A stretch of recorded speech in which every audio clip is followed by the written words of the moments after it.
সকালবেলা ফেসবুকে ঢুকেই দেখলাম বউ ব্যবসায়ী, একজন বড় ধরনের বউ ব্যবসায়ী, তারা দুই ভাই বউ ব্যবসা করে।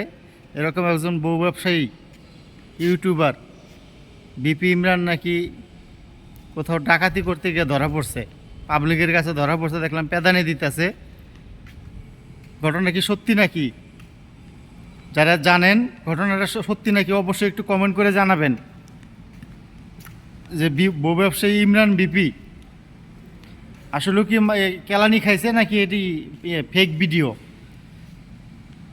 সকালবেলা ফেসবুকে ঢোকা মাত্র এই ভিডিওটা পাইলাম। বউ ব্যবসায়ী ইমরান রে সাথে আরও 2-3 জন রে কেলানি দিতেছে। আশুলিয়ার মানুষ নাকি বউ ব্যবসায়ী ইমরান রে ডাকাতি করার সময় ধরে ফেলছে, হাতে নাতে ধরে ফেলছে, ধৈরা কেলানি দিতেছে। এই ঘটনাটা কি সত্যি নাকি দেখেন, আপনারা দেখেন। আমি ভিডিওর লিঙ্কটা দিয়ে দিতেছি আমার ফেসবুক পোস্টে, দেখা আমার একটু জানান কমেন্ট করে যে এই ঘটনাটি সত্যি নাকি।